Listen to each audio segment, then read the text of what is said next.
Programme में एक बार फिर खुशामदीद। बात हो रही थी मौजूदा सियासी सूरत हाल के हवाले से, ख़ास तौर पे जो कशीदगी है पाकिस्तान तहरीक इंसाफ के चेयरमैन और साबिक वज़ीर-ए-आज़म इमरान खान साहब की गिरफ्तारी का मामला, और उसके ऊपर पाकिस्तान तहरीक इंसाफ जो है वो प्रोटेस्ट कर रही है। इन तमाम इशूज़ पे बात करेंगे। हमें ज्वाइन किया जनाब हसन मुर्तज़ा साहब ने, सीनियर रहनुमा हैं पाकिस्तान पीपल्स पार्टी से। हसन साहब खुशामदीद कहते हैं आपको प्रोग्राम में जी। और स्टूडियो में हमें ज्वाइन किया अली हमयूं मिर्ज़ा साहब ने, सीनियर तजियाकार हैं। मिर्ज़ा साहब खुशामदीद कहते हैं आपको भी शो में। हसन मुर्तज़ा साहब हमारे साथ जमशेद इकबाल चीमा साहब भी मौजूद हैं, पाकिस्तान तहरीक इंसाफ की नुमाइंदगी कर रहे हैं। एक तो सबसे पहले ये बताइएगा कि इस वक्त जो खान साहब की गिरफ्तारी का मामला है और उसको लेकर पूरे मुल्क में इस वक्त प्रोटेस्ट हो रहा है, अफरा तफरी है सियासी तौर पे, ख़ास तौर पे कराची आज यहाँ पे भरपूर प्रोटेस्ट किया गया पाकिस्तान तहरीक इंसाफ की तरफ से, और बाकी शहरों में भी, और ज़मान पार्क में तो आपने मनाजिर देखे ही हैं।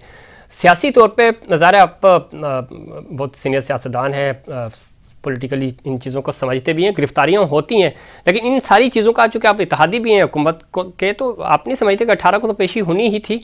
दूसरा, इस तरह का अमल करके मज़ीद जो है वो मुल्क अफरा तफरी की तरफ नहीं जा रहा? बहुत शुक्रिया जी। बिल्कुल आपने दुरुस्त फरमाया है जी कि हम दिन ब दिन जो है वो इंतशार की तरफ जा रहे हैं। सारों को जो है वो ये कोशिश करनी चाहिए कि कानून का एहतराम हो, और अगर अदालतें आपको बुलाती हैं तो हालात जो भी हों अदालत में जाना चाहिए। अब अदालत अगर हुक्म दे कि किसी को पेश करे तो उसकी इम्प्लीमेंटेशन के लिए अगर पुलिस जाए तो मेरा नहीं ख्याल कि कोई भी गवर्नमेंट जो है वो उसकी जिम्मेदार होती है, और उनका काम है अदालत के हुक्म को मानना और उसकी तामील करना। तो उस सिलसिले में अगर लॉ इन्फोर्समेंट एजेंसी कोई एक्शन करती हैं तो दूसरी तरफ से भी ये होना चाहिए कि उसको एक शहरी की हैसियत से उन चीज़ों को कानून के सामने सरेंडर करने से ये नहीं होता कि कोई आदमी कमजोर पड़ गया है या कोई आदमी ताकतवर है, या ये तो सबके लिए बराबर है और कानून के मुताबिक हमें चलना चाहिए। दोनों तरफ से मैं समझता हूँ कि हमें चाहिए कि हम एहतियात के साथ, हालात जो है वो हम इस चीज़ के मुतहम्मिल नहीं है कि हम मजीद इंतशार की तरफ जाएं। पहले ही कौम जो है वो इतनी तकसीम हो चुकी है कि हर आदमी जो है वो बिल्कुल एक दूसरे से हमारे कोई बामी रवाबित जो है वो उस हद तक खत्म हो गए हैं। ठीक, अब इसमें तो, ठीक कह रहे हैं हसन मुर्तज़ा साहब। अब खुद आसिफ अली जरदारी साहब ज़रा मफाहमत के बेताज बादशाह समझे जाते हैं, और कुछ दिन पहले ही आप ही के इलाके में मौजूद थे वो, और उन्होंने उस वक्त बात की कि खान साहब के साथ बात नहीं हो सकती चूँकि वो सियासी आदमी नहीं है, यू टर्न ले लेते हैं। लेकिन कतई नज़र इन सब चीज़ों के इस वक्त भी कोई मफाहमत की बातचीत हो रही है, कुछ समझते हैं आप, चूँकि नॉन लीग तो नहीं बात कर रही, तो पाकिस्तान पीपल्स पार्टी अपना कोई इनपुट दे रही है या कोई पस्से पर्दा बातचीत हो रही है?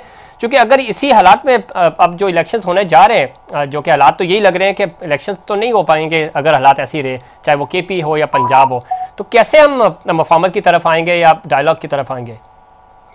नहीं, हमें ये नहीं सोचना चाहिए कि जी इलेक्शन नहीं हो रहे, इलेक्शन की डेट आ चुकी है, इलेक्शन के नॉमिनेशन पेपर्स फाइल हो चुके हैं सॉरी, और उसके लिए 2 दिन का टाइम भी बढ़ाया गया है। 30 अप्रैल को इलेक्शन है और इंशाअल्लाह ताला इलेक्शन होंगे जी।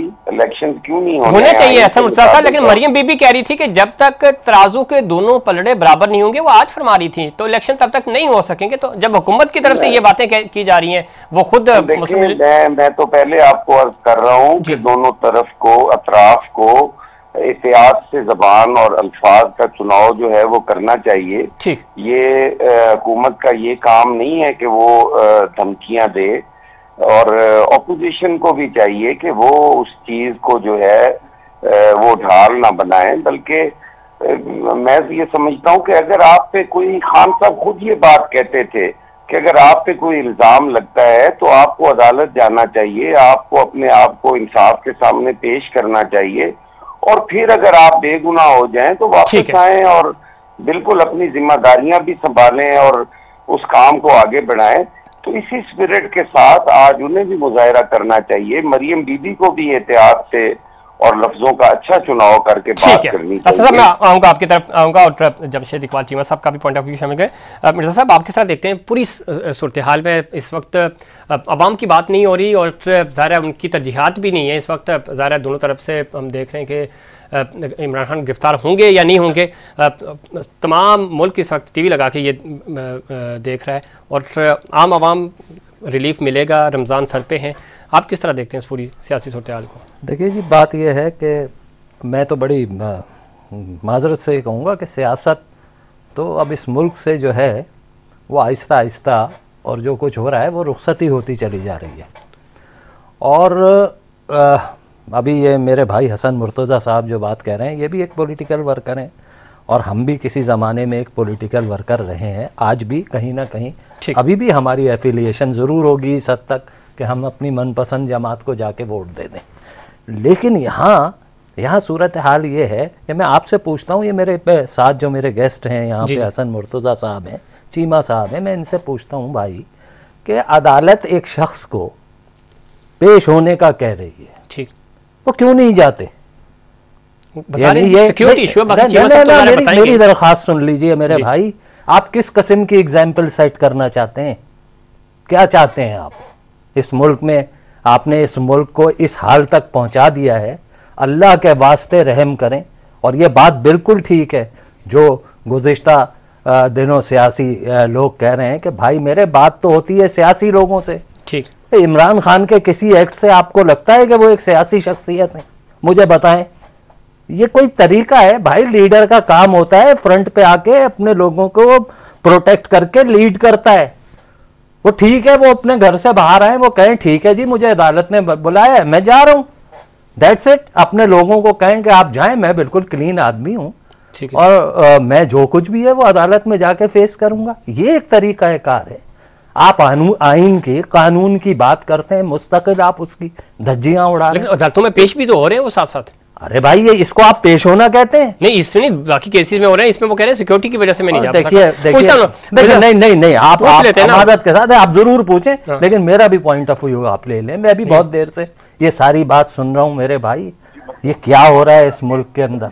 इमरान खान साहब को पेश होना चाहिए, यही एक शरीफाना मौजबाना तरीका है मेरे भाई। ये अफरार तो हो नहीं सकते, पेश तो होना ही है, आज नहीं तो कल तो। अरे नहीं हो रहा है ना भाई, सवाल यही है क्या हो रहा है। आप देखें तो अगर वो पेश हो रहे हैं तो ये पुलिस ऐसे ही वहां पर जो है वो पहुंची हुई है। इलेक्शन भाई ये जमहूरियत का उसूल है, मेजोरिटी इज अथॉरिटी। 13-14 जमातें एक तरफ हैं, उनके अपने वो है, आप अपनी 1.5 इंच की मस्जिद बना के, मतलब क्या इमरान खान के कहने पे ये मुल्क चलेगा? नहीं, अच्छा बिल्कुल गलत बात।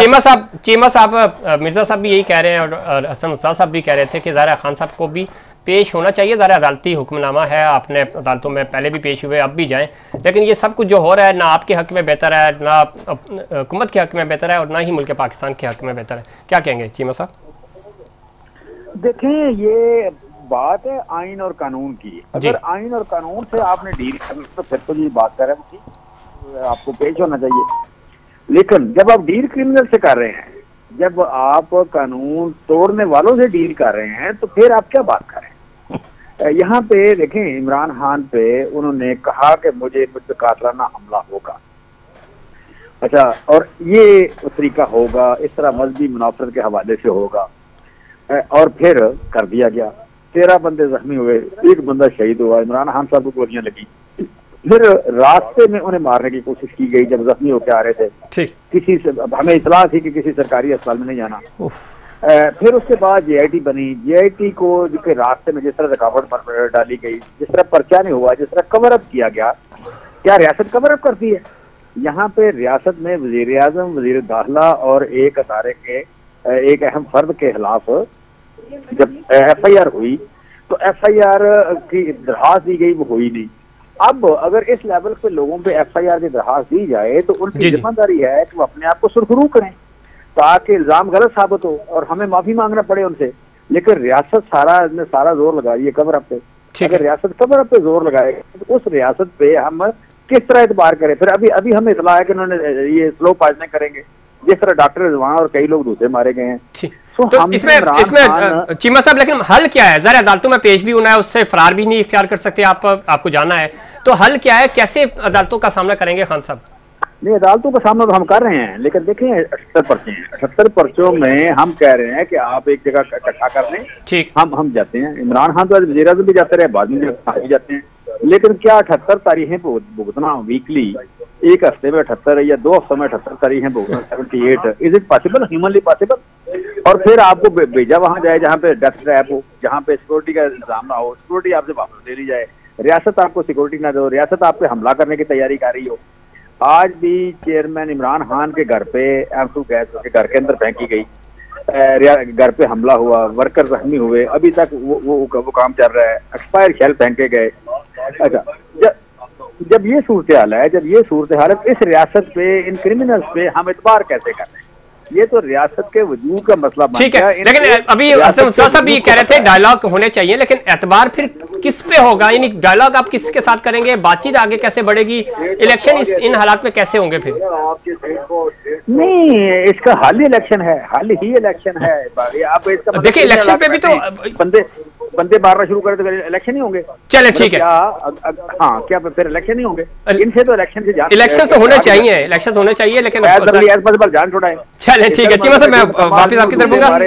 हसन साहब, बंदे मारे और उसके बाद इलेक्शन। हसन साहब, इलेक्शंस की आपकी क्या तैयारी है? और इलेक्शन के नताइज, जिस तरह का बयानिया सेट किया जा रहा है, ज़ाहिर हालात इस तरह के हैं, जो भी रिजल्ट्स आएंगे वो दोनों तरफ से काबिल कबूल नहीं होंगे। 2018 के इलेक्शंस आपके सामने हैं, आज तक उनके रिजल्ट्स जो है वो ना आपने माने ना दूसरी पार्टियों ने माने, लेकिन ये कंट्रोवर्शियल नहीं हो जाएगा मामला? और इसको कंट्रोवर्शियल बनाने की अभी से हुकूमत की तरफ से भी कोशिश की जा रही है।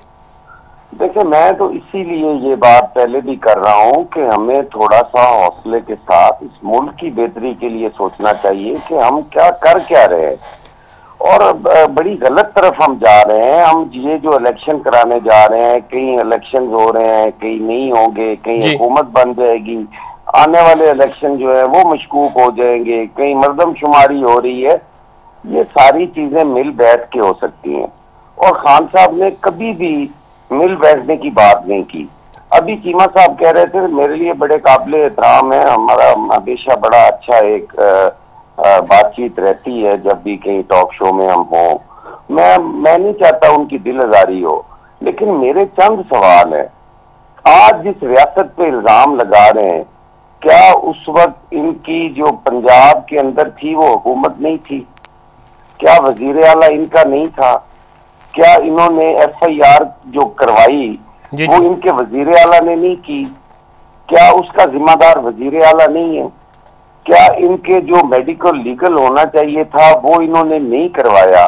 और अगर यहाँ पर कोई आदमी ये कह दे जी कि खान साहब को गोली नहीं लगी, वो सारा ड्रामा था, तो ये नाराज हो जाते हैं। फिर कहना भी नहीं चाहिए, इखलाकन ये बनता भी नहीं है, किसी की बीमारी पे सियासत नहीं करनी चाहिए। लेकिन जब ये खुद अपने लिए एक सवाल छोड़ के जाएंगे, वजीर दाखिला का कहते हैं, वजीर दाखिला का क्या अमल दखल है पंजाब के अंदर? हमें नहीं पता। वजीर आजम का कितना अमल दखल होता है पंजाब के अंदर या किसी भी सूबे के अंदर? हमेशा बीबी हमारी वजीर आजम होती थी और पंजाब के अंदर दूसरों का हुकूमत होती थी। कभी भी वो प्रोटोकॉल नहीं दिया गया था जो वजीर आजम को होता है। साहब दुरुस्त फरमा रहे हैं, लेकिन निगरान हुकूमत इतनी तगड़ी नहीं होती जिस तरह के एक्शंस हो रहे हैं। मेरी गुजारिश सुन लेना जी, सिर्फ हमें अपने आप को कानून और आइन के ताबे करना होगा। बिल्कुल, हम जो कुछ आज हम कर रहे हैं, कल ये हमें भुगतना होगा। हमने इसी मुल्क के अंदर, हमारे पे बहुत इल्जामात है ना कि हम पाकिस्तान के दुश्मन हैं। जी। हमने इस मुल्क के अंदर अदालती कत्ल भी बर्दाश्त किए, अदालत के फैसलों के जरिए हमें तख्तेदार पर लटकाया गया। हमने आज तक अदालत पे पत्थर नहीं फेंका, अदालत के फैसलों पे तनकीद नहीं की। हाँ, अंडर प्रोटेस्ट हमने वो फैसले माने, और आज भी हमारी रिव्यू पिटीशन जो है वो कोर्ट के अंदर पड़ी है, और वो चीख चीख कर कायदे अवाम शहीद का खून का हिसाब मांग रही है आज भी। लेकिन हम फिर भी अदलिया पे या इदारों पे चढ़ाई नहीं करते। देखिए, अदलिया पे खैर हमले नहीं करने चाहिए। कर रहे हैं ना जी कि अदालतें तलब करेंगी, हम कहेंगे सिक्योरिटी का इशू है। भाई, जितनी सिक्योरिटी यूसुफ रजा गिलानी के पास है, जितनी सिक्योरिटी राजा परवेज अशरफ के पास है, उतनी सिक्योरिटी इमरान खान साहब को देनी है ना। अब इससे ज्यादा कितनी सिक्योरिटी दे दी जाए? ठीक, क्या वहां 2000 बंदा लगवा दिया जाए? इमरान खान साहब तो कहते थे कि मैंने प्रोटोकॉल नहीं लेना। आज किस चीज का मुतालबा हाँ, लेकिन अब थ्रेट्स हैं, वो कह रहे हैं जी थ्रेट्स हैं। हसन साहब सुन ले, मेरी यार सुन ले। जी जी प्लीज। उन्हें अदालत जाना पड़ेगा, उन्हें कानून के सामने सरेंडर करना चाहिए, और एक अच्छा लीडर वही होता है जो अपनी कौम को बचाता है और खुद आगे होता है। ठीक, ये पहली दफा देखा है कि कारकुनों को ढाल बनाकर आप अंदर बैठे हुए हैं। आपको तो बाहर आना चाहिए था और कहना चाहिए था कि चलो यार मैं चले असम साहब आपकी बातें चीमा साहब सुन रहे हैं तो वो गुजारिशात आपकी पहुंचा देंगे, और जरूर ज़ाहिर सामना करना चाहिए। और पाकिस्तान की हिस्ट्री भी रही है कि जेलों में जाने के बाद आप और अच्छे लीडर बन के सामने आते हैं, और बड़े बड़े लीडर जो है वो जेलों में भी गए। हुमायूं साहब काफ़ी देर से इंतजार भी कर रहे थे, आप क्या देखते हैं? देखिए डायलॉग होते हुए नजर नहीं आ रहे हैं, हसन मुश्ताक साहब खुद कह रहे हैं, चीमा साहब भी मान रहे हैं इस बात को। इलेक्शन पंजाब में हो जाते हैं, केपी में हो जाते हैं, ज़ाहिर एक उसका प्रेशर होगा, रिजल्ट्स काबिल कबूल होंगे नहीं होंगे। अगर पीटीआई लूज़ कर जाती है तो वो कहेगी कि वफाकी हुकूमत चूँकि उस पर असरअंदाज हो रही थी, और अगर पीटीआई जीत गई दोनों सूबों से तो ज़ाहिर आने वाले जो बाकी दो सूबे हैं और फिर नेशनल असेंबली के इलेक्शंस होंगे, उनके ऊपर इन दोनों असेंबलियों का बड़ा इम्पैक्ट पड़ेगा। तो ये इस बहरान से हम निकलेंगे कैसे? असल में देखें, गुजारिश ये है जी कि अभी जो बात आप कह रहे हैं कि अगर ये जीत जाते हैं तो वो ना माने, और अगर ये हार जाते हैं तो ये ना माने, जो बात आप कह रहे हैं में होता भी रही है। लेकिन अब सवाल ये है कि जो मरियम नवाज साहिबा पल्लड़ों की बराबरी की बात कर रही हैं, जी जी, तो वो इसीलिए कर रही है ना कि भाई ये पहले जो है एक लेवल प्लेइंग फील्ड तो वो करो ना। ये कौन सा तरीका कार है जो कुछ हो रहा है? देखिए, मैं बड़ी माजरत के साथ कहूँगा, मतलब Imran Khan has to act like a politician. वो बिल्कुल भी उनका तो पॉलिटिक्स का कोई, यानी आप इंतहा देखिए हैं, इस मुल्क में पहली दफ़ा कॉन्स्टिट्यूशनली एक वजीर आज़म को अदम एतमाद के ज़रिए बाहर निकाला गया। वो उस पर यकीन ही नहीं रखते। उनके क्या यकीन है कॉन्स्टिट्यूशन के ऊपर, और अगर है आइन पर, कानून पर, तो आप ये सब कुछ क्या कर रहे हैं? दूसरी बात कि देखिए, अब वो ये बात समझ लें, इलेक्शन कराना है इलेक्शन कमीशन में, हमारे भी तहफ़्फ़ुज़ात हैं। ये देखिए फार्मूला भी तो बनेगा ना, सियासतदानों ने ही बनाना है ना। अरे भाई, फार्मूला सियासतदानों ने बनाना है तो सामने कोई सियासतदान तो हो। तो कौन सियासतदान है फिर? वो तो बताएं ना। चलो खान साहब सियासतदान नहीं है, जरदारी साहब है, मरियम बीबी है, नवाज शरीफ साहब है, मतलब कोई तो स्टैंड ले ना। मेरे भाई मेरी बात सुने ना, अगर वो सियासतदान है तो सियासत का जो मेन उसका वो है, वो डायलॉग है। तो यही तो कह रहा हूँ कि डायलॉग करें। आप कहते हैं मैं किसी से बात ही नहीं करूंगा, सुबह दोपहर शाम चोर लुटेरे। अच्छा, और ये सुनते सुनते कान पक गए कि जी एनआरओ दे दिया, यूं कर दिया, मुशर्रफ ने यूं कर दिया। अरे मेरे भाई, वो एनआरओ दिया था। मुझे आप एक बात बताएं, जो मुशर्रफ की ये बात करते हैं इमरान खान साहब, मैं उनसे पूछता हूं कि भाई एनआरओ जो उस वक्त हुआ था, तो क्या उस एनआरओ में की वजह से नवाज शरीफ साहब अपनी नशिस्त पर विराजमान हो गए थे? ऐसा नहीं था भाई। जनरल इलेक्शन हुआ था, इलेक्शन लड़के लोग आए थे, किस बात का एनआरओ? अब क्या बात करते हैं? अब ये इलेक्शन की बात है। आज देखिए, ये हसन मुर्तजा साहब सही कह रहे हैं, 40-45 हजार इस वक्त जो टीचर्स हैं वो कंसेंसस के अंदर, वो सेंसस के अंदर जो है वो बिजी हैं। आर्मी जो है आपकी वो कहती है कि हमारे पास नहीं है। अच्छा, इलेक्शन खत्म हो रहा है, मुल्क की मईशत का आप हाल देखें। मैं यही तो कह रहा हूँ कि बर्बादी है, और अब 2-3 दफा आपको खर्चा करना पड़ेगा। लेकिन मसला ये है कि इन सारी चीजों में आपको कोई उम्मीद नजर आ रही है मुल्क बेहतरी की तरफ जा सकता है? बिल्कुल जा सकता है, बिल्कुल जा सकता है। एक ही चीज है, डायलॉग एंड डायलॉग। ठीक है, हसन मुश्ताक साहब, आखिरी 10 सेकंड में आप क्या कहना चाहेंगे? देखिए जी, मैं तो डायलॉग का कहूंगा कि बैठ के ग्रैंड डायलॉग होने चाहिए, ठीक है, सबको मिलके बैठना चाहिए। मुल्क के जो नेशनल इश्यूज हैं उन पे हमारे कंसेंसस होने चाहिए। मईशत तभी बेहतर हो सकती है जब सियासी इस्तेहकाम होगा। अगर आप इसको अदम इस्तेहकाम की तरफ लेके जाएंगे तो हमारा मईशी इस्तेहकाम नहीं हो सकता, और हम नहीं समझते कि तारीख हमें माफ करेगी। और तारीख मोहताज नहीं है ना खान साहब की, ना पीपल्स पार्टी की, ना ही PMLN की। ठीक है, ये तारीख हमें कभी माफ नहीं करेगी। बिल्कुल हमें इससे चीमा साहब, आखिरी 10 सेकंड आपके पास है, क्या कहेंगे? उम्मीद नजर आ रही है कोई बेहतरी की? चीमा साहब शायद सुन नहीं पा रहे, वक्त खत्म हुआ। आप तीनों मेहमानों का बहुत शुक्रिया। नाज़रीन, ये था हमारा आज का प्रोग्राम। उम्मीद करता हूँ दीगर प्रोग्राम्स की तरह आज का प्रोग्राम भी आपको पसंद आएगा। मुझे और इनसाइड पाकिस्तान की पूरी टीम को दीजिए इजाज़त। अल्लाह निगहबान।